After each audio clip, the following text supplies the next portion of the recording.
தந்தை மகன் தூய ஆவியின் பெயராலே ஆமென். கிறிஸ்துவில் அன்பான இறைமக்களே, ஆண்டவராகிய இயேசுவின் பெயரால் உங்களை இன்றைக்கு வாழ்த்துகின்றோம்.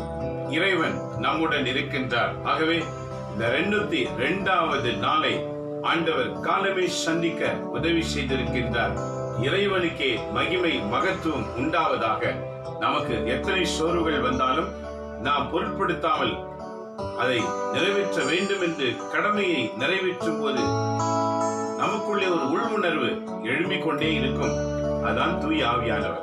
தூய ஆவி துணை இருக்கிற வரைக்கும் நாம் எழும்பி பிரகாசிக்கிறவர்களாக இருப்போம்.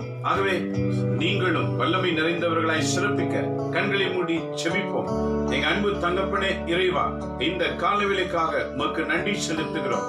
காலமே உம்முடைய முகத்தை தேடும் போது நீர் ஆசீர்வாதங்களை வழங்குகின்ற இறைவனாய் இருக்கின்றீர். இந்த காலை நேரத்தில் எங்களோடு இணைந்து செபிக்க போகிற ஒவ்வொருவரையும் ஆசீர்வதிப்பீராக. எங்களோடு இணைந்து செயலாற்றுகிற ஒவ்வொருவரையும் ஆசீர்வதிப்பீராக. உடைய அருட்கரம் அனைவர் மேலும் இருக்கட்டும். ஆண்டவரே, நிகழ்ச்சியை பார்க்கிற ஒவ்வொருவரோடும் இருக்கட்டும். இந்த சத்தம் கேட்கிற ஒவ்வொரு காதுகளிலும் இருக்கட்டும். இந்த சத்த துணியானது சுவர்கள் மேல் விழும்போது அவர்கள் அனைத்தும் உடைய ஆசீர்வாதத்தினால் நிரம்பி இருக்கட்டும். இந்த நாள் ஆசீர்வாதமாக வல்லமையாக இறங்கி வரும்படிக்காக உம்மை நோக்கி நாங்கள் வேண்டுகின்றோம். எங்க வேண்டுதலுக்கு பதிலளித்து நீரே செயலாற்றுவீராக. ஆண்டவரே, இசை வாசிக்கிற மகன், பாடுகிற பிள்ளைகள், இறைவாக்கு அடையும் அனைவரையும் என் ஆண்டவர் நிறைவாய் ஆசீர்வதியும். இதை பார்க்கிற ஒவ்வொருவரும் விடுதலை பெறட்டும். பரிசுத்த ஆவியானவர் எங்கள் மத்தியிலே செயலாற்றுமாறு இந்த முழு நிகழ்ச்சியை தூய ஆவியானவர் கையில் அர்ப்பணித்து நாங்கள் வேண்டுகிறோம். பொறுப்பேற்று வழிநடத்துவீராக. எங்கள் ஆண்டவர் இயேசுவின் பெயரால் வேண்டி உமது ஆசீர்வாதத்தை நாங்கள் அனைவருமே பெற்றுக் கொள்கிறோம். எங்கள் நல்ல பிதாவே, ஆமென், ஆமென், ஆமென். கிறிஸ்துவில் அன்பானவர்களே, இப்போது புகழ்ச்சி பாடல்களை பாடி இறைவாக்கை கேட்போம். Hallelujah, praise the Lord. இந்த கால வேளையில் யாவரும் நாம் ஆண்டவருடைய கிருபையால் நிரம்பிக்கிறோம். ஆகையால் இப்பொழுது நாம் யாவரும் தேவனுக்கே மகிமை, தேவனுக்கே மகிமை, என்னை தேடி வந்த என் இயேசு ராஜாவுக்கு மகிமை என்று சொல்லி இந்த பாடலை பாடி நாம் துதித்து ஆராதிப்போமாக. Amen.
நாமமாய் இருக்குது. ஆகையால் இப்பொழுது நம் யாவரும் இஸ்ரவேலே பயப்படாதே, நானே உன்னுடைய தேவன் என்று ஆண்டவர் இன்றைக்கு நம்மளுக்கு இந்த ஆறுதலாய் இந்த பாடல் மூலமாக நம்மோடு பேச போகிறார்.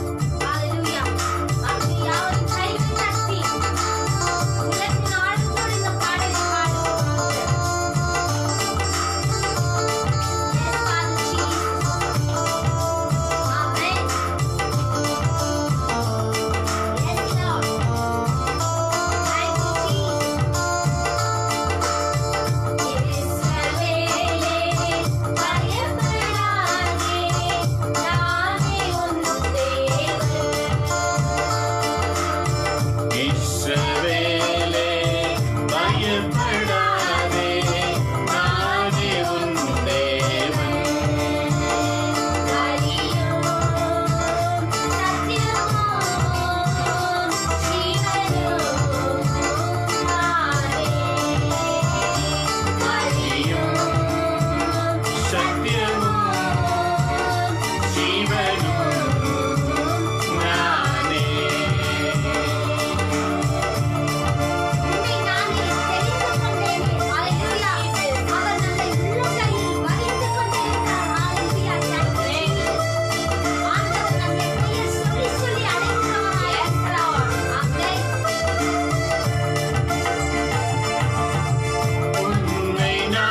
நேரத்தில் அவர் நமக்கு துணையாய் வந்து நிற்கிறவராயிருக்கிறார். ஆமென்.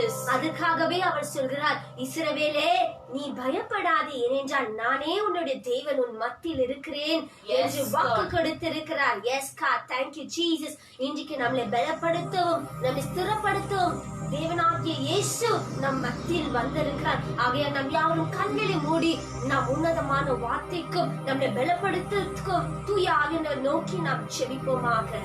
Hallelujah. Thank you Lord Jesus. நன்றி தகப்பனே. யாக்கோபின் தேவனே உம்மை போற்றுகிறோம் அப்பா. ஈசாக்கின் தேவனே உம்மை போற்றுகிறோம்.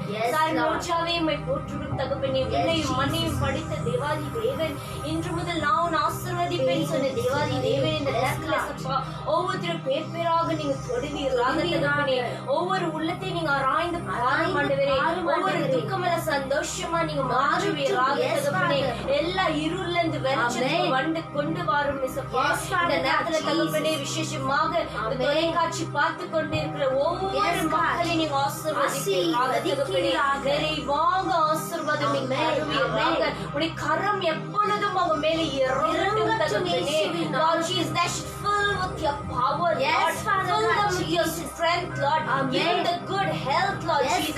Give them the good ability towards you, Lord Jesus. They should seek you. When they are seeking you, Lord Jesus, let the door be opened, Lord, for them, so that they could enter into your gates, Lord, and come with full of presence, Lord Jesus. You fill them with your power right now. Let your power pour upon your people, Lord Jesus. This morning they should be filled with the power, Lord. Lord Jesus, திக்கற்ற பிள்ளைகளுக்கு சகாயம் நீயல்ல ஓசன தேவாதி தேவன். நாங்கள் திக்கற்ற பிள்ளை தகப்பனே, எனக்கு சகாயம் நீங்க தருவீராக தகப்பனே. எங்க தேவையெல்லாம் நீங்க சந்தியம் ஆண்டவரே. யார் மனதில எந்த வேதனை இருக்குதோ, துக்கம் இருக்குதோ எங்களுக்கு தெரியாது சப்பா. பட் நீங்க மட்டும் தான் தெரியும் தகப்பனே. இந்த நேரத்துல ஒவ்வொருத்தருக்கும் சப்பா தயவிட்டு நீங்க ஆசீர்வதியும் ஆண்டவரே. அவங்களை நீங்க தொடுவீராக தகப்பனே. அவங்க உள்ளத்தை நீங்க ஆராய்ந்து பார்த்து அவங்க தேவையெல்லாம் நீங்க சந்தியம் ஆண்டவரே. Whoever is watching, Lord, through them, Lord Jesus, their whole family, the surrounding, the area, everybody should be blessed, Lord Jesus. As they have come front, Lord Jesus, to seek you, to take your word as your food, Lord Jesus. It's a bomb தாகத்தோட ஏக்கத்தோட உடைய பிள்ளைகள் வந்து கொண்டிருக்கிறாங்க தகப்பனே. அவங்களுக்கு ஒரு நீங்க கதவு வாசல் நீங்க திறக்கும்படியாய் Lord Jesus, you open a gate so that they can enter, Lord Jesus. அவங்க போகிற திசை எல்லாம் உங்களுடைய திசையா மாறுகிறது. அவங்க போகிற செல்லுகிற இடமெல்லாம் நீங்க கூடவே இருந்து வழி நடத்தும். You bless our messenger, Lord Jesus, as is going to penetrate the word, Lord Jesus. Let it go deep inside the heart of people, Lord. Let it go into the heart, mind and soul, Lord Jesus. And let that word should be shared to everybody, Lord Jesus. Then, Lord, is upon ஒரு கனி நாங்க கொடுத்தா பல கனியா நாங்க மாறணும் ஆண்டவரே. We should bear much fruit, Lord Jesus. Many are invited, but only few are chosen, Lord. Yes, Lord, many are invited, many should be chosen, not only few, Lord, because we are waiting for your coming, Lord Jesus. We want to come into your presence, Lord Jesus. உங்க சித்தத்துல தகப்பனே நாங்க எல்லாரையும் உடைய வல்லமையோட நாங்க நிரம்பி இருக்கிறோம் தகப்பனே. அபிஷேகத்துல நாங்க நிரம்பி எல்லாரையும் உடைய பாதத்துல ஒப்பு கொடுத்து தகப்பனே. யாரும் வெறுமையாக போகாதபடி தகப்பனே. உடைய வார்த்தை உணவா மாறட்டும் தகப்பனே. மகிழ்ச்சியோட உடைய வார்த்தை செல்லு கொண்டு போகலாம் தகப்பனே. Everything is surrendered into your mighty hands, Lord Jesus. Close my prayer to Jesus Christ, Lord. Amen. Amen. Amen. ஆண்டவராகிய இயேசுவே உம்மை போற்றுகிறோம், புகழ்கிறோம், ஆராதிக்கிறோம், உமக்கு நன்றி செலுத்துகிறோம். இப்பொழுது நாம் யாவரும் இறை உணவுக்காக நாம் காத்திருக்கிறோம்.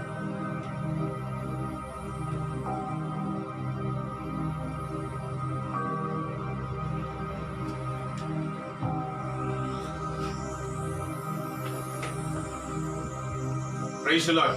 இயேசுவில் அன்பான இறைமக்களே, ஆண்டவராகிய இயேசுவின் பெயரால் மீண்டும் உங்கள் ஒவ்வொருவரையும் வாழ்த்துகின்றோம். உலகிலே பல முனையிலிருந்து இந்த நிகழ்ச்சிகளை பார்த்து கொண்டிருக்கலாம். இன்று ஆண்டவர் நமக்கு சொல்லும் செய்தி என்ன? உலகை ஆராய்ச்சி செய்கிற நாம், மனிதர்களை ஆராய்ச்சி செய்கிற நாம், பூமியில் என்ன நடக்கிறது என்று ஆராய்ச்சி செய்கிற நாம், ஏன் கடவுளின் திட்டத்தை நிறைவேற்ற வேண்டும் என்று எண்ணம் இல்லாமல் இருக்கிறது என்று இன்று ஆண்டவர் கேள்வி கேட்கின்றார். இதான் இன்றைய நற்செய்தியின் தொடக்கம். ஆகவே கடவுளை அறிகிற அறிவு எனக்கு வேண்டும் ஆண்டவரே என்று அவரை நோக்கி வேண்டுவோமாக. எங்க அன்பு தந்தையை இறைவா, இந்த காலை வேளையிலே எங்களை உமக்கும்பாக சமர்ப்பணிக்கின்றோம். உலகத்தையும் உலகத்தில் உள்ளவைகளையும் ஆராய்ச்சி செய்கிற எங்கள் ஞானம் உம்முடைய வாக்குகளை ஆராய்ந்து உம்முடைய விருப்பத்தை தெரிந்து கொண்டு உம்முடைய சித்தம் எதுவோ அதை செய்கிற அந்த அறிவினால் எங்களை இன்றைக்கு நிரப்புவீராக. இயேசு சாமி, நீர் எங்களுக்காய் மரித்தீர், எங்களுக்காய் உயிர்த்தீர், எங்களுக்காய் மீண்டும் வரப்போகிறீர். அந்த வருவதற்கு முன்பதாய் இந்த பணியை தொடரும்படி கிறிஸ்தவர்களாக எங்களிடத்தில் ஒப்படைத்திருக்கின்றீர். தகப்பனே, அவற்றை நாங்கள் மறந்து செயலாற்றிக் கொண்டிருக்கிறதை நீர் அறிந்திருக்கிறீர். ராஜா, மன்னிப்பு வேண்டுகின்றோம். எங்கள் அனைவரையும் மன்னிப்பீராக. கிறிஸ்தவர்களாக எங்கள் அனைவரையும் நீர் மன்னிப்பீராக. நீர் கொடுக்கப்பட்ட உண்மையான பணியை மிக சிறந்த வகையிலே செய்யக்கூடிய ஆற்றலினாலும் ஞானத்தினாலும் இன்றைக்கு நீங்க நிரப்பீராக. எங்கள் ஆன்ம கண்கள் திறக்கப்படட்டும். உம்முடைய வாக்குக்காக எழும்பி பிரகாசிக்கிற அனுபவத்தை இன்றைக்கு நீங்க தருமடிக்காக நாங்கள் செபிக்கின்றோம். வார்த்தை உணவாக உண்டு பலனடைந்து கழுகளை போல சட்டையில் எடுத்து பறக்கிற கிறிஸ்தவர்களை என் ஆண்டவர் உருவாக்கும்படிக்காக செபிக்கின்றேன். இன்றைக்கு இந்த நிகழ்ச்சி, இந்த செய்தி நேரத்தை பார்க்கிற ஒவ்வொருவர் மேலும் ஒரு கரம் இறங்கி வரட்டும் ஆண்டவரே. இந்த நிமிஷத்துல உம்முடைய அன்பின் கரம் இறங்கி வருவதாக. தொடுமாண்டவரே, எல்லா விதமான சிந்தனைகளை மாற்றி உடைய வாக்கை மட்டுமே தியானிக்கிற ஞானத்தினால் நிரப்பீராக. முடியும் மட்டும் நீர் ஒவ்வொருவரையும் ஆசீர்வதியும். உம்முடைய அன்பு கருத்திலே நாங்கள் அர்ப்பணிக்கின்றோம். எங்கள் ஆண்டவர் இயேசுவின் பெயரால் மன்றாடுகிறோம் எங்கள் நல்ல பிதாவே. ஆமேன், ஆமேன். இயேசுவில் அன்பான இறை மக்களே, இன்றைக்கு நற்செய்தி வாசகங்கள் என்ன? ஒவ்வொரு நாளும் தின திருப்பலி தியானம் என்று நாம் தியானித்து வருகின்றோம். 1 மணி நேரம் 7:30 8:30 வரைக்கும். என் அன்பு மக்களே, சில நேரங்களில் 9 மணி நேரம் கூட ஆகலாம். ஆனால் இறைவாக்கு என்பது மிக அவசியம். கிறிஸ்தவர்கள் வாழ்க்கையிலே இறைவாக்கு குறைந்ததினாலே தான் அவர்களை பல துன்பங்கள் தாக்குகின்றன. ஏனெனில் எல்லா தாக்குதலுக்கும் எதிர்ப்புறமான சக்தி நிறைந்த ஒரு பூஸ்ட் இருக்கிறது என்றால் அது கடவுளுடைய வாக்குதான்.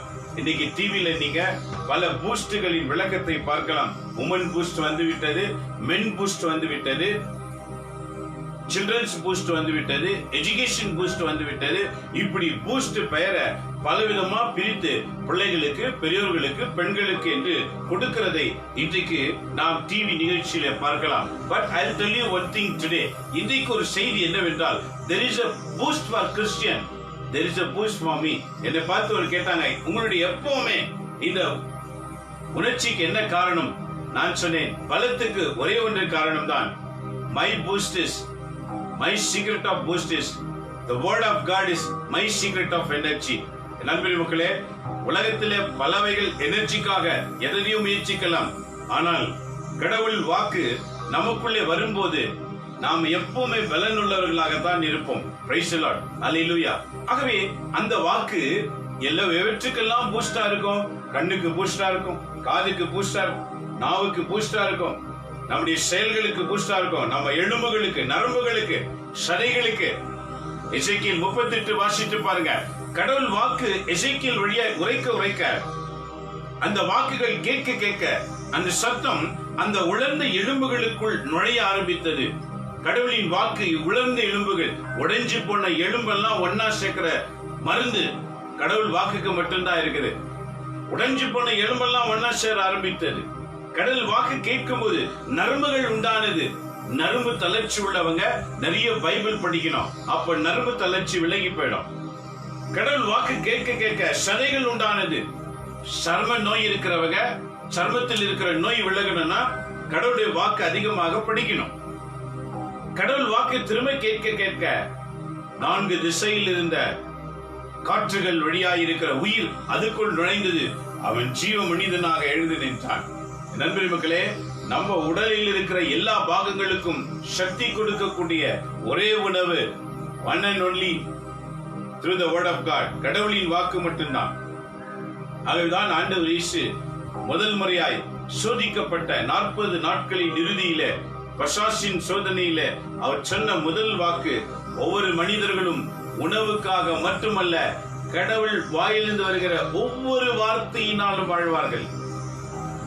There is a power in each and every word. ஒவ்வொரு வார்த்தையிலும் மனிதன் வாழ முடியும். அது கடவுளின் வாக்கு மட்டும்தான்.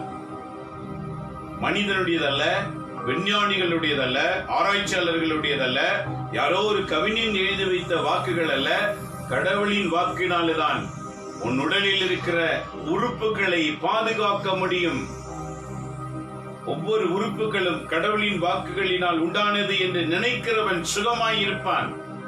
கடவுளின் வாக்கை உண்ணாதவன் சுகவீனமாயிருப்பான். ஏனெனில் இன்றைய நற்செய்தி வாசகம் மிக அருமையாக ஆண்டவர் இயேசு பேசுகின்றார். என்ன வாசகம் பாருங்க, நீங்க வீழ்த்த வாசிக்கும் போது மிக தெளிவான ஒரு செய்தி ஆண்டவர் நமக்கு தெரியப்படுத்துகின்றார். என்ன செய்தி? லூக்கா நற்செய்தி 12ஆம் அதிகாரத்துல 54 59 வரைக்கும் வாசகங்கள். St. Luke chapter 12 verses from 54 to 59. என்ன சொல்றார் பாருங்க ஆண்டவர். இயேசு மக்கள் கூட்டத்தை பார்த்து, மேற்கிலிருந்து மேகம் எழும்புவதை நீங்கள் பார்த்தாலும் மழை வரும் என்கிறீர்கள். அது அப்படியே நடக்கிறது. தெற்கிலிருந்து காற்று அடிக்கும் போதெல்லாம் மிகுந்த வெப்பம் உண்டாகும் என்கிறீர்கள். அதுவும் அப்படியே நடக்கிறது. வெளி வேடக்காரரே, நண்பரி மகளே, வெளி வேடக்காரர் என்றால் பொருள் என்ன? வெளி உலக வாழ்க்கையிலே மயங்கி இருக்கிறவர்களே, மூழ்கி இருக்கிறவர்களே, அவைகளையே சிந்தித்து செயலாற்றுகிறவர்களே, உள்ளிருக்கிற ரகசியத்தை கவனியுங்கள் என்று சொல்லுகிறார். வெளியில மட்டும் அழகா தென்படுவது முக்கியமல்ல, உள்ளே இருக்கிறவைகளையும் கவனிக்க வேண்டும் என்று சொல்லுகின்றார்.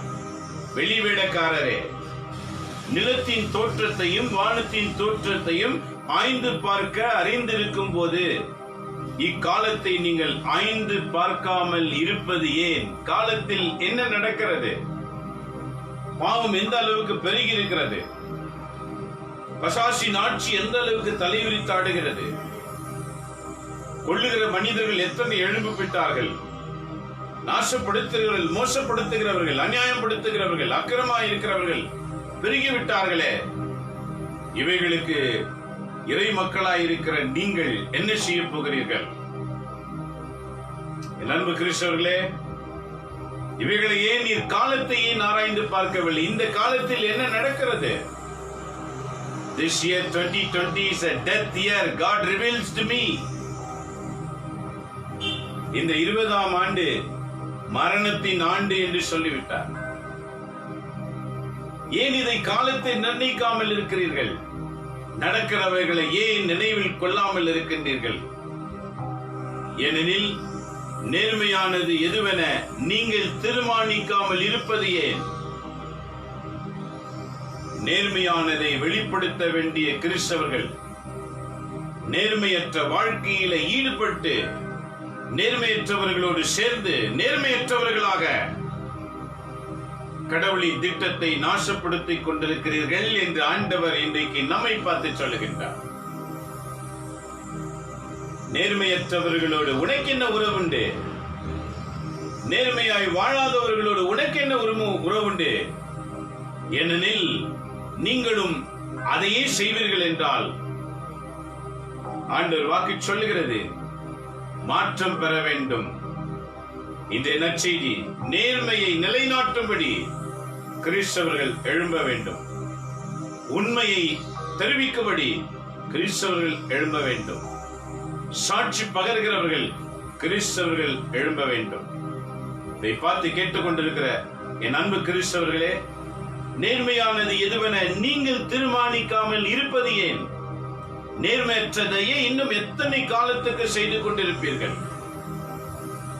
தீமைக்கு எத்தனை நாள் நீங்கள் அடிமைகளாய் இருப்பீர்கள்? சூழ்நிலைக்கும் சந்தர்ப்பத்திற்கும் விளக்கம் கொடுத்து எத்தனை நாள் வாழ்ந்து கொண்டிருப்பீர்கள்? இன்னைக்கு நிறைய பேர் இப்படித்தானே இருக்கும். கேட்டா என் சூழ்நிலை அந்த மாதிரி, சூழ்நிலைகளை மாற்றுகிறவர் இறைவன் என்ற உணர்வு ஏன் நம்ம இல்லாமல் இருக்கிறது? இன்றைக்கு உலகில் இருக்கிற கிறிஸ்தவர்களாகிய நாம் உணர்வற்றவர்களாக வாழ்ந்து கொண்டிருக்கிறதை ஆண்டவர் இன்றைக்கு நற்செய்தியிலே சொல்லுகின்றார். நான் ஒரு கிறிஸ்தவன் என்ற உணர்வே இல்லாமல் வாழ்கிற வாழ்க்கை, நான் கிறிஸ்துவுக்காக அழைக்கப்பட்டிருக்கிறேன் என்று உணர்வில்லாத வாழ்க்கை. கடந்த வாரங்களில் ஆண்டவர் சொன்னார், நீங்கள் கிறிஸ்துவ குடும்பத்தில் பிறந்திருக்கின்றீர்கள். கிறிஸ்துவ குடும்பத்தில் பிறந்தவர்கள், கிறிஸ்துவ குடும்பத்தின் தலைவனாகிய இயேசு அவர் சொற்படி நடக்கிறதுனால தான் அந்த குடும்பம் நல்லா விளங்கும். இயேசு இந்த இல்லத்தின் தலைவர் என்று எழுதி ஒட்டி வைத்துக் கொள்ளலாம், நல்லதுதான். Jesus is head of this house. Very nice to read. Are really the Jesus head of in your family? Are you consulting with the Jesus? Are you talking with the Jesus whatever all you are doing in this world? உலகத்தில் நாம் செய்கிற ஒவ்வொரு செயலையும் ஆண்டவரோடு கலந்து உறவாடிதான் செய்கின்றோமா? இன்றைக்கு மாற்றம் பெற வேண்டும். ஏனெனில் ஆண்டவர் கேட்கிறார், நேர்மையானது அழிந்து கொண்டிருக்கிறதே, அந்த அழிவின் காரணத்தை ஏன் நீங்க இன்னும் தெரிந்து கொள்ளாம தீர்மானிக்காம இருக்கிறீங்க? என்னைக்கு கிறிஸ்தவர்கள் நேர்மையானதை செய்ய வருவீர்கள்? அடுத்த வாக்கியம் 58. நீங்கள் உங்கள் எதிரியோடு ஆட்சியாளரோடு போகும்போது வழியிலேயே உங்கள் வழக்கை தீர்த்துக் கொள்ள முயற்சி செய்யுங்கள்.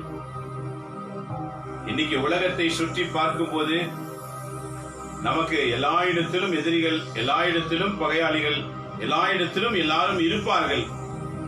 ஏனெனில் இந்த உலகமே பிசாசின் ஆட்சியிலே நடந்து கொண்டிருக்கிறது. பிசாசின் ஆட்சி எல்லா மனிதனுடைய எண்ணங்களையும் கெடுத்திருக்கிறது. அது எப்போ எந்த நிமிஷத்துல தவறி விழுவார்கள் என்று அவர்களுக்கே தெரியாது, நமக்கே தெரியாது. ஒரு நொடியிலே வீழ்ச்சி காணும்படி பிசாசு தொடர்ந்து பின்தொடர்ந்து கொண்டிருக்கின்றன. ஆகவே ஆண்டவர் சொல்லுகிறார், அந்த நொடியை கூட நீங்க கொடுக்காம அஜாக்கிரதையாக ஏன் இருக்கிறீர்கள்? ஜாக்கிரதையோடு எச்சரிக்கையா இருங்கள். அன்னைக்கு நடக்கிற பிரச்சனை அன்னைக்கு தீர்த்துக் கொள்ளுங்க. அன்னைக்கு ஏற்படுகிற மனுஷாபத்தை அப்பவே தீர்த்துக் கொள்ளுங்க. ஆண்டவர் சொல்றாரு, வழி முடியறதுக்கு முன்னால தீர்த்துக்க.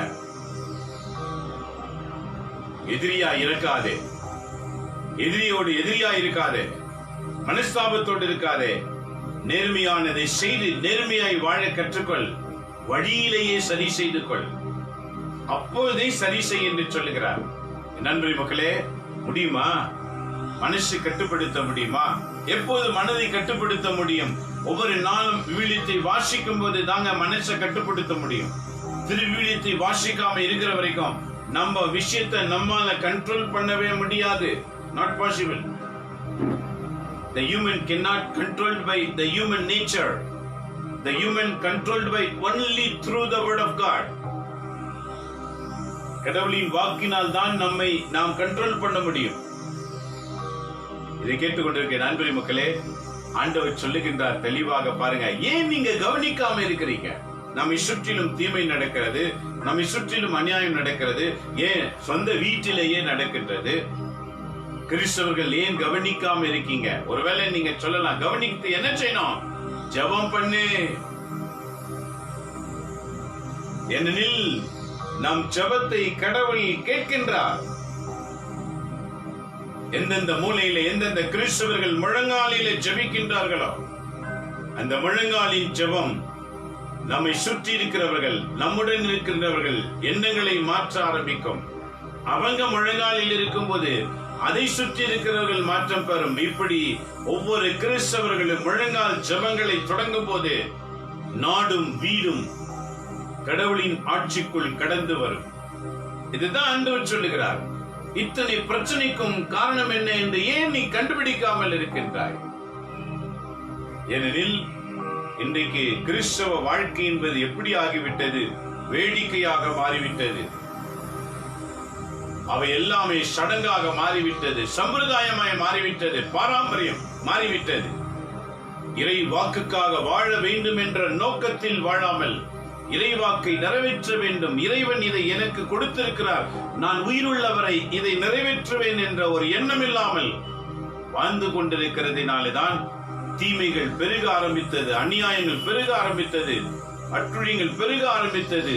அநியாயக்காரர்கள் சட்டத்தில் நுழைந்து தீமையை பெருக்கிவிட்டார்கள். எதையுமே நமக்கு கிடைக்காமல் போய்விட்டது. ஏன்? கிறிஸ்தவர்களாக வாழாமல் இருக்கிறது தான். இன்னைக்கு ஆண்டவர் சொல்லுகிறார் பாருங்க, அன்னைக்கு அந்தந்த நிமிஷத்துல இருக்கிற பிரச்சனை அப்பவே தீர்த்துடு. உள்ளத்துல வச்சுக்கிட்டு குரோதமா வாழாத. அது உன்னையும் கெடுக்கும், உன்னை சுத்தி இருக்கிற சூழலையும் கெடுத்துவிடும். உலகத்தில் நடந்து கொண்டிருக்கிறவைகளை கவனித்துப் பார். ஒரு கொள்ளை நோயை குணமாக்க வேண்டிய கிறிஸ்தவர்களாகிய நாம் அதை செய்ய முடியவில்லையே, வெட்கத்துக்கான ஒரு காரியம் அல்லவா? யோவான் 6ஆம் அதிகாரத்தை வாசித்துக்கும் போது, நானே வானினின்று இறங்கி வந்த உயிருள்ள உணவு, இதை உண்ணுகிறவன் என்றும் சாகான் என்று உரைத்திருக்கிறாரே, அந்த வாக்கின் அர்த்தம் என்ன? இன்றைக்கு வாக்கை கேட்கின்றோம், அனுபவிக்காத ஒரு காரணம். ஆகவே நம்மால் எந்த நற்செயலும் நடக்காமல் இருக்கிறது. நற்செயல் நடக்க வேண்டும் என்றால் நற்செயலை புரிகிற ஆண்டவர் இயேசு வாழ்க்கையில் இருக்க வேண்டும், வார்த்தையில் அல்ல. அவர் வார்த்தையில் அடங்கியிருக்கிறவர் அல்ல, வாழ்க்கையில் அடங்கியிருக்கிறவர். அவர் கல்லின் மேலும் மண்ணின் மேலும் இருக்கிறவர் அல்ல, உள்ளத்தில் இருக்கிறவர். இதான் பவுலடிகளார் சொன்னார். கொரிந்தியருக்கு எழுதின முதல் புத்தகத்திலே 3ஆம் அதிகாரம் 16-17 வாசித்து பாருங்கள். The first book of Corinthians chapter 3 verses 16 and 17. நீங்கள் கடவுளின் ஆலயம் என்பது உனக்கு தெரியாதா?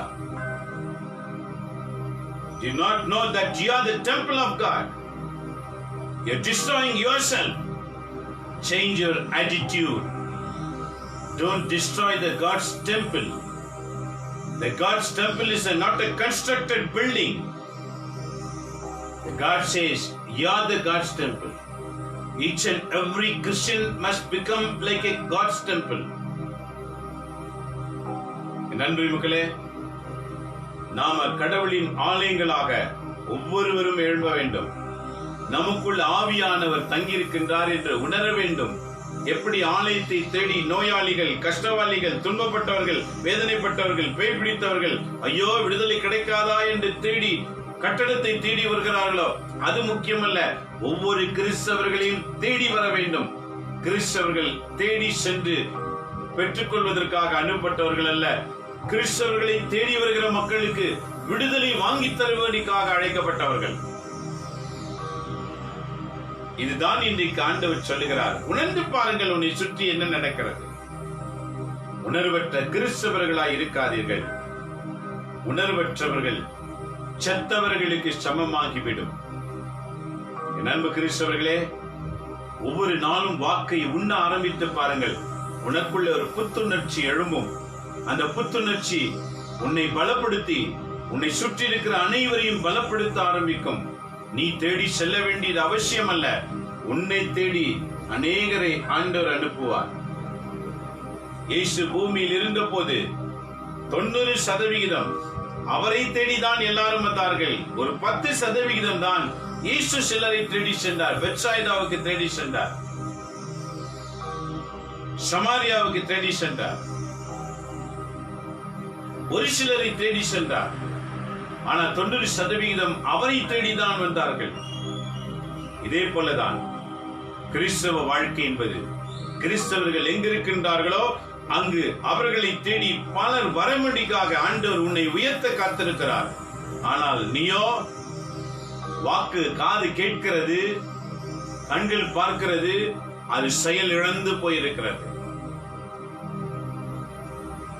சபை உரையாளர் 12ஆம் அதிகாரத்துல ஞாபகத்துல வச்சுக்கங்க. வயதில் கூட கூட காது மந்தமாகும், கண்ணு குருடாகும், வாய் ஊமையாகும், வயிறு வேலை செய்யாமல் போய்விடும், வயது கூட கூட நடுங்கின உருவம் வந்துவிடும், நடை போய்விடும். இதற்கு முன்பாக உன் கடவுளை நினைத்து அவருக்கு பணி செய்வாயாக என்று சபை உரையாளர் 12ஆம் அதிகாரத்தில் தெளிவாய் எழுதப்பட்டிருக்கின்றார். எக்கல்ஸ்டிகாஸ் புத்தகம் chapter 12 verses from 1 வாசித்து பாருங்க. நீதிமொழிகள் பக்கத்திலே வருகின்றன. திருப்பாடல், நீதிமொழிகள், பிறகு எக்கேசியாஸ். நண்பர்களே, மக்களே, வாழ்க்கையிலே நாம் நடமாட முடியும் போதே இறைவனுடைய திட்டத்தை முறித்து விட வேண்டும். அவையெல்லாம் முடிந்து போய்விட வேண்டும். நடை முடிந்த நேரத்தில் நாம் ஜெபிக்கிற ஜெப வீரர்களாய் மாற வேண்டும். இதான் நம்ம வாழ்க்கையின் அழைப்பு. ஆகவே இந்த நற்செய்தி முடிகிறது. எப்படி பாருங்க முடிகிறது, என்ன சொல்லுகிறார் என்று பார்க்கும்போது, வழியிலேயே முடித்துக் கொள்ளுங்கள், இல்லையேல் அவர் உங்களை நடுவரிடம் இழுத்துக் கொண்டு போக நடுவர் உங்களை நீதிமன்ற அலுவலகத்தில் ஒப்படைப்பார். நீதிமன்றம் அலுவலர் உங்களை சிறையிலே அடைத்து விடுவார்கள். கடைசி காசை நீங்க திரும்பி செலுத்தாமல் அங்கிருந்து வெளியேற மாட்டீர்கள் என உங்களுக்காக சொல்லுகிறேன். பாருங்க, அப்பப்ப அந்த பிரச்சனையை தீர்த்துக்கங்க. அப்பப்ப அந்த பிரச்சனைக்கு முடிவு கட்டிடுங்க. அதை விட்டு அப்புறம் பார்க்கலாம், நாளைக்கு பார்க்கலாம், இன்னைக்கு பார்க்கலாம், மாலை பார்க்கலாம் நினைக்காதீங்க. ஆண்டவர் கிறிஸ்தவர்கள் கற்றுக் கொடுக்கிற பாடம் ஏன் தெரியுமா? இன்றைய முதல் வாசகம் பவுல் மிக அருமையாக நமக்கு சொல்லுகின்றார். எபேசியர் புத்தகத்திலே 4ஆம் அதிகாரம் 1 முதல் 6 வாசிக்கும் போது என்ன சொல்றார்? ஆதலால் ஆண்டவர் பொருட்டு கைதியாக இருக்கும் நான். கைதி, திருடர்களை தான் கைதிடுவாங்க, அடிமைகளை கைதிடுவாங்க. இங்க பவுல் சொல்றார் பாருங்க, கிறிஸ்துவுக்காக நான் கைதியாக்கப்பட்டு இருக்கிறேன். கிறிஸ்து என்ற சிறையிலே நான் நுழைந்து விட்டேன். அவருக்காக நான் கட்டுப்பட்டு இருக்கின்றேன். பவுலின் மனமாற்றத்தை குறித்து தியானிக்கிற நாம், நமக்குள்ள ஏன் மனமாற்றம் இல்லை? பவுலடிகளார் சவுலா இருக்கும் போது கொலைக்காரனாக இருந்தார். என்னைக்கு ஆண்டவர் இயேசு சந்தித்தாரோ வாழ்க்கை மாறிவிட்டது. என் அன்பு கிறிஸ்தவர்களே, நீங்க கிறிஸ்துவை ஏற்றுக்கொண்டது உண்மை என்றால் நம் வாழ்க்கையின் செயல்கள் மாறி இருக்க வேண்டும். பேச்சு, சிந்தனை, சொல், செயல் அனைத்தும் மாற வேண்டும். இதான் திருப்பலியில் அறிக்கையிடுகிறோம். என் சிந்தனையாலும், என் சொல்லாலும், என் செயலாலும், கடமையில் தவறிதாலும் பாவங்கள் நான் செய்திருக்கின்றேன். வெறும் சொல்லிட்டு போய்கிட்டே இருக்கிறோம். உணர்ச்சி இருக்கிறதா? என் சிந்தனை கெட்டது கெட்டதா யோசிக்கிறதே, கடல் வார்த்தைக்கு பதிலாக வேற என்னென்னமோ யோசிக்கிறதே, அதை எடுத்து நான் வீசணும்னு நினைச்சிருக்கீங்களா? என் வாயிலே கடல் வார்த்தை சொல்வதற்கு முன்பாக புகழ்ந்து பாடுவதற்கு பதிலாக வேறு எதையோ வருகிறது. சினிமா பாட்டு வருது, சினிமா டைலாக் வருது, ஊர்கதை வருகிறது, உலக கதை வருகிறது. ஆனால் இயேசுவின் வாக்கும் வாயிலிருந்து வருகிறதா என்று என்னைக்காவது கேள்வி கேட்டிருக்கீங்களா? ஆகவேதான் சடங்கு கிறிஸ்தவர்களாய் மாறிவிட்டோம். சடங்குகள் கழிப்பதற்காக அழைக்கப்பட்டவர்கள் அல்ல கிறிஸ்தவர்கள். சம்பிரதாயங்களையும் அழைக்கப்பட்டவர்கள் அல்ல. அன்னைக்கு இன்னைக்கு ஒரு கிறிஸ்தவன் என்ன செயல் செய்ய வேண்டும் என்று அறிந்து கொண்டு கிறிஸ்துக்குரிய செயல்களை வெளிப்படுத்துவதிலே உன் கவனம் செலுத்தப்பட வேண்டும். இதற்கு தான் அழைக்கப்பட்டோம். பவுல் சொல்றார், நான் கைதியா இருக்கிறேன் கிறிஸ்துவின் பொருட்டு. அப்படின்னா என்ன அர்த்தம்? கடவுளின் வாக்கு என் உள்ளத்தில் நிரம்பி எங்கெங்க சொல்லணும்னு அதே குறியா இருக்கிறேன் என்று சொல்லுகிறார். கிறிஸ்துவின் வார்த்தைக்கு நான் கைதியாகிவிட்டேன். ஆகவே வாக்கு சொல்லுகிறது பார், நான் உங்களை நல்லா கவனிச்சு பாருங்க. என்ன சொல்றாரு? நான் உங்களை கெஞ்சி கேட்கின்றேன். இத படிக்கிற நாம் ஒவ்வொருவருக்கும் அது பொருந்தும். பவுல் கேட்கிறார், நான் உங்களை கெஞ்சி கேட்கிறேன். என்ன? நீங்கள் பெற்றுக்கொண்ட அழைப்பிற்கு ஏற்ப வாழுங்கள். அன்பு கிறிஸ்தவர்களே, வெறும் பெயர் மட்டும் கிறிஸ்தவர்கள் என்று எழுதி கொண்டால் போதாது. அழைப்புக்கு ஏற்ப வாழுங்கள் என்று சொல்லுகிறார். கிறிஸ்தவ அழைப்பு என்பது அன்பை கொடுக்கக்கூடியது, அமைதியை கொடுக்கக்கூடியது, ஒற்றுமையை கொடுக்கக்கூடியது, மன்னிப்பை வழங்கக்கூடியது, மறந்து மக்களை தொடர்ந்து சேவையில் ஈடுபடுத்தக்கூடியது, விடுதலை வாங்கி கொடுக்கக்கூடியது, கொள்ளை நோய்களில் இருந்து, பல பிரச்சனையிலிருந்து, பசாச பிடியிலிருந்து விடுதலை வாங்கி கொடுக்கக்கூடியது கிறிஸ்தவருடைய கடமையா இருக்கிறது. இந்த செயல் எதுவுமே நம்மிடத்தில் காணப்படவில்லை என்றால் காரணம் என்ன? இன்னும் கடவுளின் வாக்கை ஆழமாக அறிந்து கொள்ளாமல் வாழ்கின்றோம். அறிந்து கொள்வது மிக அவசியம், மிக மிக அவசியம். கிறிஸ்தவனாய் பிறந்தது உண்மை என்றால் பவுல் சொல்லுகிறார் பாருங்க, நீங்க கிறிஸ்தவர்களை அழைக்கப்பட்ட அழைப்புக்கு ஏற்றவாறு வாழ கற்றுக்கொள்ளுங்கள். ஏனெனில் முழு மனத்தாழ்மையோடும் கனிவோடும் பொறுமையோடும் ஒருவரை ஒருவர் அன்புடன் தாங்கிக் கொள்ளுங்கள். நன்றி மக்களே, கிறிஸ்துவை தவிர இந்த போதனை உலகில யாருமே செய்ததில்லை. ஒருவரை ஒருவர் தாங்குங்கள் என்று சொல்லுகிறார். எப்படி தாங்குவோம்? பழி சொல்லி தானே பழக்கம், அடுத்தவங்களை கெடுத்து தானே பழக்கம், அடுத்தவங்க மேல பொறாமை சொல்லி தானே பழக்கம், அடுத்தவங்களை பார்த்து வேதனைப்பட்டது தானே வழக்கம். இன்றைக்கு மாற வேண்டும். இன்றைய திருப்பலி வாசகம் நம்மோடு பேசுகிறது. மாற வேண்டும். எப்படி மாற வேண்டும் சொல்லிக் கொடுக்கிறார் பாருங்க. எப்படி மாற வேண்டும் என்றால் முழு மனத்தாழ்மையோடு, மனத்தாழ்மை முழு மனத்தாழ்மையோடும் கனிவோடு பொறுமையோடு ஒருவரை ஒருவர் அன்பினால் தாங்குங்கள். அமைதியுடன் இணைந்து வாழ்ந்து, அமைதியின் முழு உருவம் கிறிஸ்தவர்கள், ஆத்திரத்தின் முழு உருவம் அல்ல. கோபத்தை வெளிப்படுத்த வேண்டியவங்க அல்ல, அமைதியை வெளிப்படுத்த வேண்டியவர்கள். கோபத்து எங்க இருக்கிறதோ அங்க அமைதியை செலுத்தி அந்த கோபத்தை அகற்றுகிறவர்கள். இதுதான் கிறிஸ்தவ வாழ்க்கை. அமைதியுடன் வாழ்ந்து தூய ஆவி அருளும் ஒருமைப்பாட்டை காத்துக்கொள்ள முழு முயற்சி செய்யுங்கள். என்ன முயற்சி செய்யணும்? இன்னைக்கு திருப்பலி வாசகம் நமக்கு கற்றுக் கொடுக்கிறது. நாம் கற்றுக்கொள்ள வேண்டும். இப்படிதான் வாழணும். கிறிஸ்தவங்க எப்படி வேணாலும் வாழலான்ற வாழ்க்கை கிடையாது. கிறிஸ்தவர்கள் இப்படிதான் வாழணும். இது கிறிஸ்து நமக்கு சட்டம் போட்டு வச்சிருக்கார். இப்படிதான் வாழணும். எப்படி? அமைதியுடன் இணைந்து வாழ்ந்து தூய ஆவி அருளும் ஒருமனப்பாட்டை காத்துக்கொள்ள முழு முயற்சி செய்ய வேண்டும். ஒற்றுமை வருவதற்கு முழு முயற்சி செய்ய வேண்டும். அமைதியாய் வாழ்வதற்கு முழு முயற்சி செய்ய வேண்டும். பொறுமையை கடைபிடிப்பதற்கு முழு முயற்சி செய்ய வேண்டும்.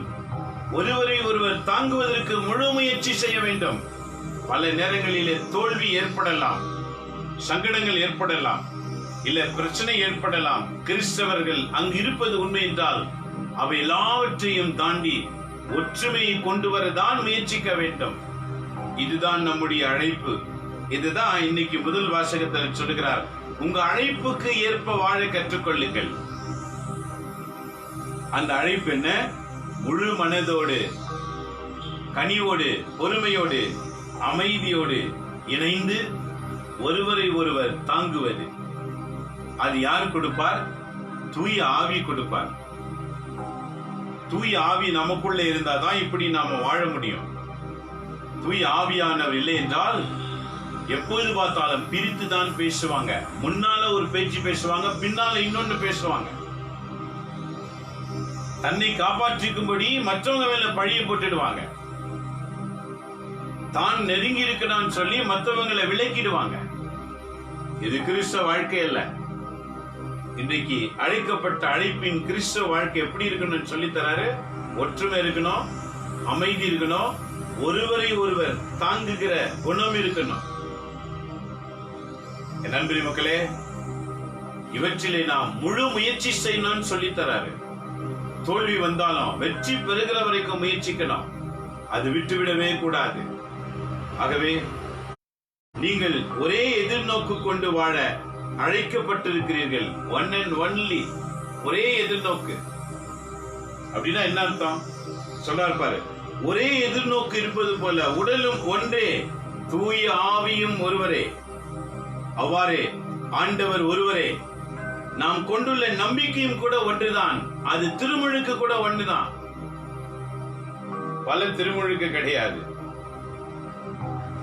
ஒரு சபையில இங்க திருமுழுக்கு எடுத்திருப்பாங்க, அடுத்த சபைக்கு போகும்போது இல்ல எங்க சபையில ஒரு திருமுழுக்கு எடுக்கிறோம். திருமுழுக்களுடைய அர்த்தமே தெரியாம இருக்கிறாங்க. திருமுழுக்கு என்றால் பொருள் என்ன? திருத்துவ இறைவனின் வாக்கினால் முதலில் பாவங்கள் கழுவப்பட வேண்டும். நன்றி மக்களே, இன்றைக்கு ஞானஸ்தானம் என்ற பெயரில் குழப்பங்கள் நிறைய ஏற்படுகிறது. ஆனால் ஞானஸ்தானத்தின் அர்த்தம் என்ன என்று தெரியாது. தண்ணீரினால் மனிதனுடைய பாவத்தை கழுவ முடியாது. ஆக நீ மூழ்கி எழுந்திருச்சாலும் சரி, நீ தெளிப்பில் எழுந்திருச்சாலும் சரி, மனமாற்றம் இருந்தால்தான் அழைப்பு. மனமாற்றம் எப்போது இடம்பெறும்? ஞானம் கிடைக்கும் போது. ஞானம் என்றால் எப்போது கிடைக்கும்? கடவுளுக்கு பயப்படும் போது. ஞானஸ்நானம் பிரித்து பாருங்க. திருமுழுக்கு உடைய இன்னொரு பேர் ஞானஸ்நானம். ஞானம் பிளஸ் ஸ்நானம். ஞானம் எப்ப கிடைக்கும்? இறைவனுக்கு பயப்படுதலே ஞானத்தின் ஆரம்பம். நீதிமொழிகள் 1:7. எப்போ கடவுளுக்கு பயப்படுகிற பயம் வருதோ அப்போது உனக்கு ஞான வளர்ச்சி தொடங்கும். நான் இப்படி பேசக்கூடாது, இப்படி செய்யக்கூடாது, இப்படி வாழக்கூடாது என்று தவறை விலக்கி வாழ ஆரம்பிக்கின்றாயே, ஞானம் பெருக ஆரம்பிக்கும். ஸ்நானம் என்றால் என்ன? கழுவுதல். தண்ணீர்ல பாவத்தை கழுவிட முடியுமா? எதனால கழுவ முடியும்? கடவுள் வாய் நின்று வருகிற ஒவ்வொரு வார்த்தையும் ஒவ்வொரு நாளும் தியானிக்கும் போது நாம் செய்கிற தவறுகளை உணர்த்துகின்றது. எப்படி வாழ வேண்டும் என்று சொல்லிக் கொடுக்கிறது. எப்படி பேச வேண்டும், எப்படி இருக்க வேண்டும், எப்படி உடை உடுத்த வேண்டும், எப்படி நடக்க வேண்டும், எதை உண்ண வேண்டும், எதை உண்ணக்கூடாது, யாரோடு பழக வேண்டும், யாரோடு பழகக்கூடாது. இறைவாக்கு சொல்லுகிறது. அதற்கு ஏற்றவாறு நாம் வாழ ஆரம்பிக்கும் போது கழுவப்படுகின்றோம், கழிக்கப்படுகிறது. தீமை அகற்றப்பட்டு நல்லது மட்டுமே உருவாகிறது. இதற்கு பேர் தான் ஞான ஸ்நானம். ஞானம் என்பது ஆண்டவருக்கு பயப்படுகிறதுனால் கிடைக்கிறவை. ஸ்நானம் என்பது அவர் வார்த்தையினால் நம் பாவங்களை விட்டு விலகுகிறோமே, அதுக்கு பேர் தான் கழுவுதல். ஆக தண்ணீர் என்பது ஒரு அடையாளம். தண்ணீர் என்றால் சுத்தம் செய்தல், கழுவுதல் என்பது பொருள். தண்ணீர் என்ற வார்த்தை ஏன் பயன்பட்டது? கழுவுதல். தண்ணீர் எதற்கு பயன்படுத்துகிறோம்? கழுவுவதற்காக, சுத்தம் பண்றதுக்காக தண்ணீர் பயன்படுகிறது. அது போலதான் மனிதனுடைய பாவங்கள் எப்போது கழுவப்படும்? ஆண்டவர் வாய் நின்று வருகிற ஒவ்வொரு வார்த்தையை ஆராய்ந்து பார்க்கும் போதுதான் கழுவப்படுவோம். ஆக நண்பரி மக்களே, இதான் பால் சொல்றார். திருமுழுக்கு ஒன்றுதான், கடவுள் ஒருவர் தான். ஏன் உங்களுக்குள்ள பிரிவினைகளும் பிளவுகளும் உண்டாக்கிக் கொள்ளுகிறீர்கள்? தொடக்க திருச்சபை என்பது ஒரே கடவுளை ஒரே வழிபாட்டிலே சந்தித்து வந்தது. பல வழிபாடுகள் கிடையாது. இன்னைக்கு பலர் பல வழிபாடுகள் முறைகளை ஆரம்பித்து விட்டார்கள். ஆகவே குழப்பங்களும் பிரிவினைகளும் பெருக ஆரம்பித்து விட்டது. என் அன்பு கிறிஸ்தவர்களே, இன்றைய வாசகத்தை தியானித்து பாருங்கள். எதற்காக அழைக்கப்பட்டிருக்கிறார்? நம்மை அன்பு செய்ய, ஒற்றுமையாய் வாழ, இணைந்து வாழ, ஒருவரை ஒருவர் தாங்க, விட்டு கொடுக்காமல் பேச ஆண்டவர் நம்மை அழைத்திருக்கிறார். இந்த செயலை செய்கிறவங்க தான் கிறிஸ்தவங்க. இதற்கு தான் நம்மை அழைத்திருக்கிறார். ஆகவே இந்த அழைப்பை உணர்ந்து ஆண்டவர் சொல்லுகிறார் பார், அவ்வாறே ஆண்டவர் ஒருவரே. நாம் கொண்டுள்ள நம்பிக்கை கூட ஒன்றுதான், திருமுழுக்கும் ஒன்றுதான். எல்லோரும் கடவுளும் தந்தையுமானவர் ஒருவர் தான். எல்லாருக்கும் கடவுள் ஒருவர் தான். அவர் எல்லாருக்கும் மேலானவர், எல்லார் மூலமாகவும் செயலாற்றுபவர், எல்லார் மூலமாகவும். குறிப்பிட்ட என் வழியாக மாத்திரம் இல்ல, அனைவர் வழியாகவும். கடவுள் இந்த பூமியில உண்டாக்கின எல்லா மனிதர்கள் வழியாக செயலாற்றுகிறார். பவுல் சொல்றார் பாருங்க, அவர் எல்லாருக்கும் மேலானவர், எல்லார் மூலமாகவும் செயல்பற்றுபவர், எல்லாருக்குள்ளும் இருப்பவர். நன்றி மக்களே, உள்ளிருக்கிற கடவுளை நினைத்து பாருங்கள். அவர் உண்மையிலே நம்மை நடத்த ஆரம்பிப்பார். உள்ளம் என்னமோ உண்மையை சொல்லும், ஆனா உதடும் நாவும் பொய் சொல்லும். உள்ளிருக்கிற கடவுளை உணர்ந்து பார். உன் உதடும் நாவுகளும் உண்மை மட்டுமே பேச வைக்கும், உண்மையை நிலைநாட்ட முயற்சிக்கும். ஒருவர் மேல் பழி செலுத்துகிறது அல்ல. இந்த சபை மேல் அந்த சபை, அந்த சபை, இந்த சபை, இன்னைக்கு சபை மேல குறை சொல்லுகிற ஆவிகள் இறங்கிவிட்டது. பிரிக்கிற ஆவிகள். விளக்குவோம். இன்றைய வாசகத்தின்படி கிறிஸ்தவர்களின் அழைப்பு ஒண்ணுதான். அது என்ன? அன்பு, பொறுமை, அமைதி, இவைகளை தூய ஆவி வழியாய் பெற்று ஒருவரை ஒருவர் தாங்கி வாழ்வது. இதை நிரூபிக்கத்தான் உன்னையும் என்னையும் ஆண்டவர் அழைத்திருக்கின்றார். ஆக உலகங்களை ஆராய்ச்சி செய்கிறதில கருத்தை செலுத்துகிற நாம் விண்ணக தந்தையின் விருப்பம் என்ன என்பதை கூட அறிந்து கொள்ள வேண்டும். அப்போதுதான் அந்த காலத்துக்கு ஏற்றவாறு கிறிஸ்தவர்கள் அநேகரை விடுதலையாக்க முடியும் என்று இன்றைய நற்செய்தி வாசகங்கள் நமக்கு தெளிவுபடுத்துகின்றன. பதிலுரை பாடல் தியானிக்கும் போது மிக அருமையாக தாவீது சொல்லுகின்றார். திருப்பாடல் 24 Psalms 24 1-6 பாருங்க என்ன சொல்லுகிறார். மண்ணுலகம் அதில் நுழைந்துள்ள அனைத்தும் ஆண்டவருடையவை. மண்ணுலகிலே இருக்கின்ற எல்லாமே ஆண்டவருடையவை. நிலவுலகம் அதில் வாழ்வனவும் ஆண்டவருக்கே சொந்தம். நில உலகம் வாழ்வன அனைத்தும் ஆண்டவருக்கு சொந்தம். ஏனெனில் அவரே கடல்கள் மீது அதற்கு அடித்தளமிட்டுள்ளார். ஆறுகள் மீது அதை நிலைநாட்டினவரும் அவரே. இந்த பூமி கடல் மேலே தாங்கிக் கொண்டிருக்கிறது. ஆகவேதான் போர்வில் போட்ட உடனே தண்ணி வருகிறது. புரிகிறதா? பைபிள் பாருங்க. கடல் மீது பவுண்டேஷன் கடல்ல போட்ட ஆண்டவர் நிக்க வச்சிருக்கார். கடல்கள் மீது அதுக்கு அடித்தளமிட்டார். ஆறுகள் மீது அதை நிலைநாட்டினவரும் அவரே. ஆண்டவரது மலையில் ஏற தகுதியுள்ளவர் யார்? அவரது திருத்தலத்தில் நிற்கக்கூடியவர் யார்? ஆண்டுடைய சமூகத்தில் நிற்க தகுதியுள்ளவர்கள் யார்? நல்லா அண்டர்லைன் பண்ணி வச்சுக்கங்க. கரைப்படாத கைகளும். இந்த கையில தீமை நடக்காமல் காத்துக்கொள்வது. இந்த கையில எந்த ஒரு தீமையும் செய்யக்கூடாது என்று தீர்மானித்து சேவை செய்வது. கரைப்படாத கைகளும். அப்போதானே கடவுளிடத்துல வேண்டும் போது, அல்லது கை விரித்து வேண்டும் போது, அல்லது கை உயர்த்தி வேண்டும் போது அந்த வேண்டுதல் கேட்கப்படும்.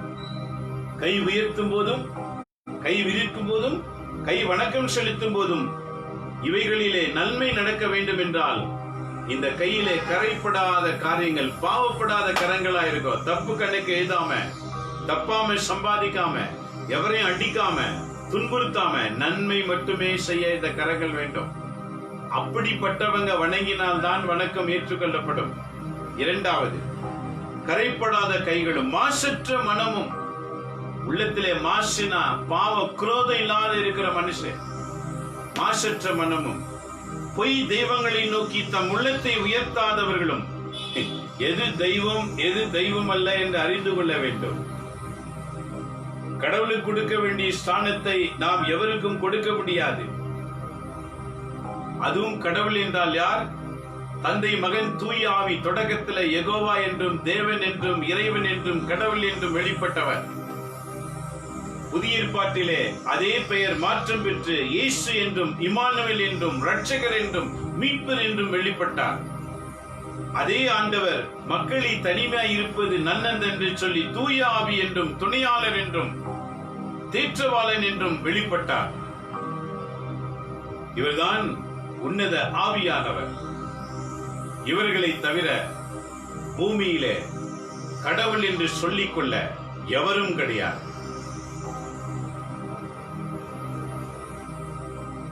இதை முதலிலே உணர வேண்டும்.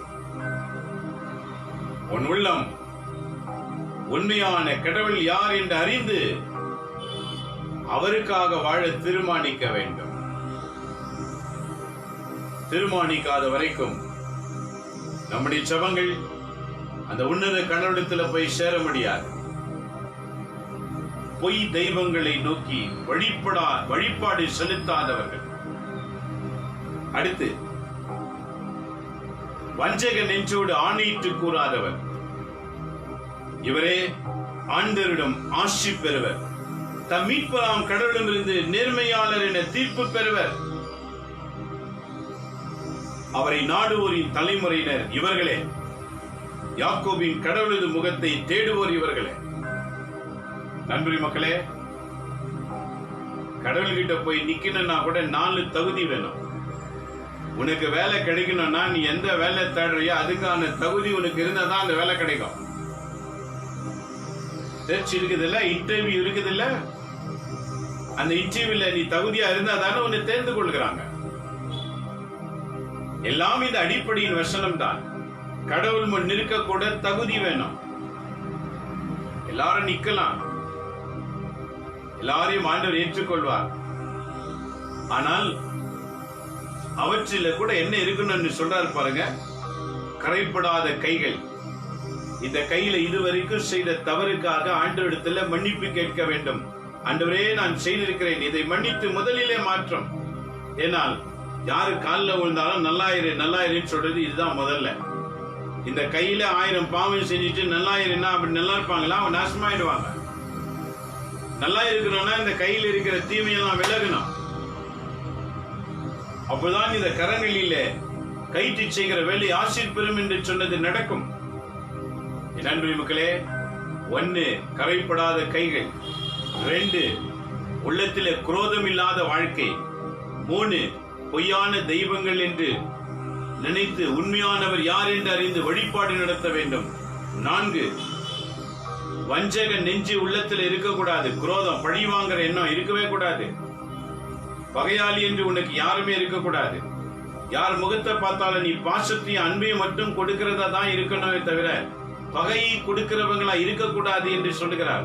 இவங்க இந்த 4 குணம் கொண்டவங்க தான் ஆண்டவர் முன்னிலே நிற்கும் போது ஜெபித்த உடனே கேட்கப்படும். இந்த செயலை செய்ய வேண்டியவர்கள் யார்? கிறிஸ்தவர்கள். ஒவ்வொரு கிறிஸ்தவர்களும் இதை செய்ய கடமைப்பட்டிருக்கிறோம். அப்போதுதான் உலகில் இருக்கிற எல்லா மக்களுக்கும் உண்மையுள்ளவர் யார் என்று சொல்லாமலேயே நம்ம செயலின் வடிவத்திலே அறிந்து கொள்வார்கள். இன்று உலகம் சொன்னால் கேட்காது, செய்து காட்ட வேண்டும். நாம் இன்றைக்கு செயலிலே காட்ட வேண்டிய கிறிஸ்தவர்கள்.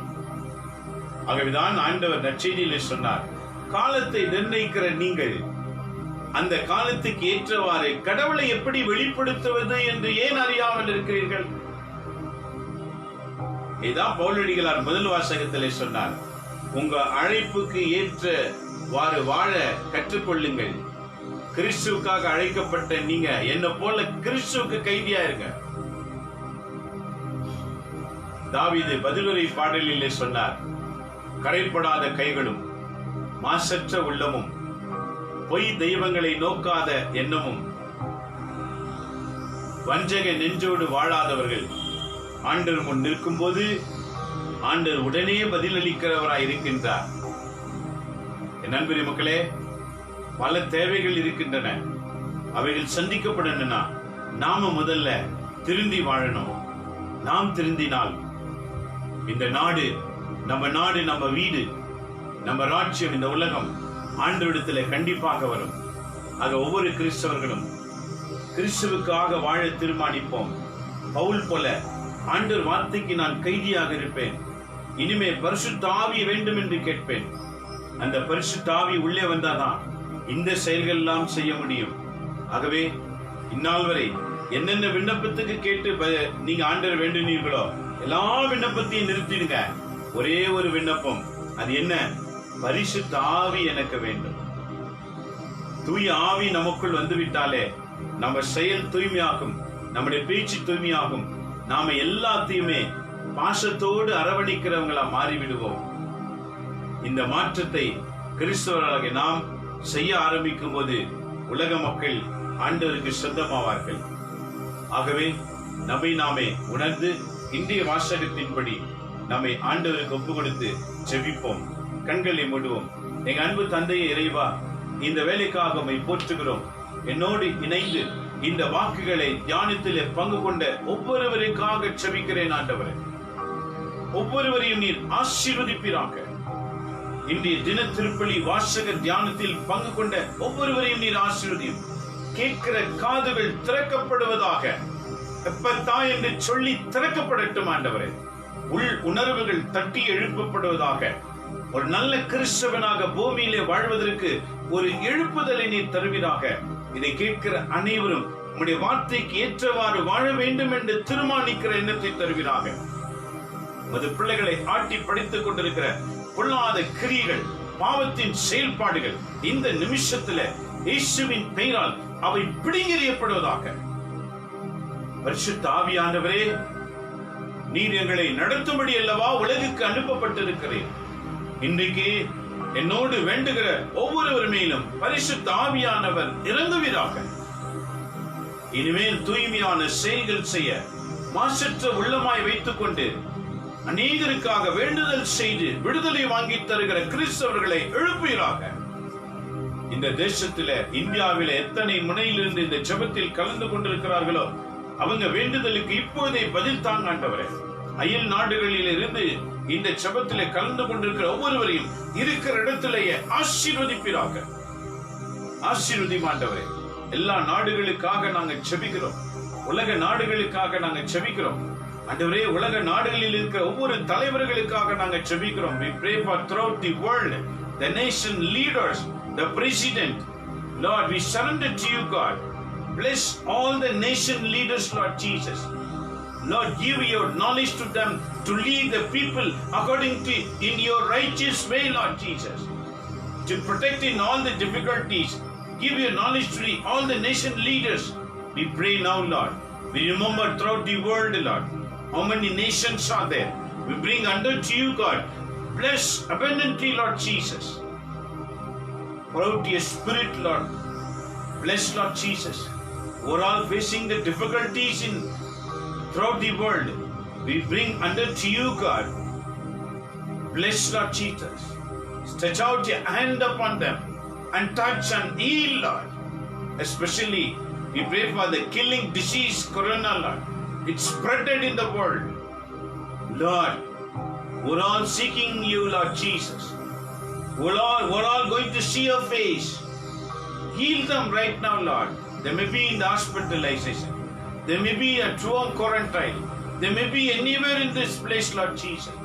We're all asking you, Jesus, give deliverance immediately, Lord Jesus. We pray, Lord, receive our prayer. Receive, Lord. Give the deliverance from the demons. Give the deliverance from the devil effects, Lord Jesus. Change the mind, change the attitude, change everything, Lord. We bring each and every nation, USA, Italy, China, Japan, Singapore, Malaysia, Australia, Canada, Germany, Auckland. We bring everything to you, Lord. England, bless, Lord Jesus. Bless all the Europe countries, people. Bless all the Arab countries, Lord Jesus. Bring under to you, God. Bless Dubai, Lord Jesus. Iraq, Iran, Israel. Bless, Lord Jesus. Sri Lanka, bring to you, God. Bless, Lord Jesus. We pray for throughout the world, Lord. We pray for Asian countries, Lord Jesus. Lord, bless abundantly. Raise your people all this place, Lord. Raise them according to today's gospel, today's mass reading reflection, Lord. Raise them according to this word. Bless, Lord. இயேசு சாமி, இந்தியாவில் இருக்கிற அனைவருக்காக நாங்கள் ஜெபிக்கிறோம். We pray for India, Lord Jesus. We pray for Prime Minister, the ministers, central ministers, state ministers. We bring under to you, God. MPs, MLAs, chief ministers. Bless, Lord Jesus. We bring all the political leaders. Bless them, Lord Jesus. To do good things to the people. Reveal them. Give the deliverance, Lord. Take care. Bring the doctors, nurses, police, air force, navy, lawyer, Lord, militaries. We surrender each and every one, Lord. Bless them, Lord Jesus. Bless, Lord Jesus. எல்லோரையும் நீர் ஆசீர்வதிப்பீராக. We bring all the churches, Lord Jesus. We pray for all the churches, the church leaders. Bless, Lord Jesus. We surrender all preachers. We surrender all the evangelists. We surrender each and every one, Lord. Utilize them in mighty way to understand your word, not to split. Make them to united and work according to your will, Lord Jesus. Give your knowledge. Thank you, Lord. And இயேசு சாமி, நீங்க எங்க ஒவ்வொருவரையும் இந்த பூமியில அனுப்பி இருக்கிறீர். ஒற்றுமையாக வாழ்ந்து சிறந்த வகையிலே பணியாற்றுகிற பணியாளர்களாய் என் ஆண்டவர் உலகில் இருக்கிற அனைத்து பணியாளர்களை ஆசீர்வதிப்பீராக. இந்த இறைப்பணிக்காக அழைக்கப்பட்ட ஒவ்வொருவரையும் நீர் ஆசீர்வதியும். உமக்காக உண்மைக்காக வாழ்ந்து நிரூபிக்கின்ற ஆசிரை நீர் தருவீராக. இன்றைய வாசகங்களின்படி மனமாற்றுதலை தருவீராக. உடைய அன்பு கருத்தில் அர்ப்பணிக்கிறோம். என்னோடு செபிக்கிற அனைவரையும் நீர் ஆசீர்வதியும். எங்கள் ஆண்டவர் இயேசுவின் பெயரால் வேண்டி உமது ஆசீர்வாதத்தை நாங்கள் அனைவருமே பெற்றுக் கொள்கிறோம். எங்கள் நல்ல பிதாவே, ஆமேன், ஆமேன், ஆமேன். இயேசுவில் அன்பான இறை மக்களே, மறந்துடாதீங்க, இன்னைக்கு திருப்பள்ளி வாசகம், today's mass reading reflection. Please note out the readings. இன்னைக்கு வாசகத்தை குறிப்பிட்டுக் கொள்ளுங்க. திரும்ப சொல்லுகிற முதல் வாசகம் எபேசியர் 4ஆம் அதிகாரம் 1-6. எபிசியன் chapter 4 verses 1 to 6. The next one is திருப்பாடல் சாம்ஸ், சங்கீத புத்தகம் 24 chapter 24 1 to 6. 24ஆம் அதிகாரம் 1 முதல் 6. லூக்கா நற்செய்தி saint Luke chapter 12 verses 54 to 59. லூக்கா நற்செய்தி 12ஆம் அதிகாரம் 54 இருந்து 59. மறந்துடாதீங்க, திரும்ப உங்க குடும்பத்துல படிங்க. நல்ல கிறிஸ்துவ குடும்பங்களா வாழுங்க. சபை பாகுபாடின்றி எவர் மேலும் பழிகளை சுழற்றி வாழாமல் விழித்து எடுப்போம், வாசிப்போம், நல்ல கிறிஸ்தவர்களாக வாழ்வோம். இறைவன் உங்களையும் உங்க குடும்பங்களையும் ஆசீர்வதித்து உயர்த்துவாராக. எங்களை உயர்த்தின ஆண்டவர் உங்களை உயர்த்துவாராக.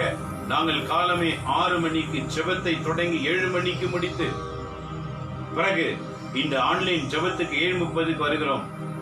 இதே போல ஒவ்வொரு குடும்பம் உருவாக வேண்டும் என்று ஜெபித்துக் கொண்டிருக்கிறோம். எல்லோரும் கிறிஸ்தவ குடும்பங்களும் எழும்புவோம். நன்மை செய்கிறவர்களாக, நல்லது சொல்லுகிறவர்களாக, நல்லது செய்கிறவர்களாக வாழ்ந்து இறை விருப்பத்தை நிறைவேற்றுவோம். மீண்டும் நாளை காலை சந்திப்போம். We'll meet again tomorrow morning. God bless you. எல்லாம் வல்ல இறைவன் தந்தை, மகன், தூய ஆவியின் பெயராலே ஆமென்.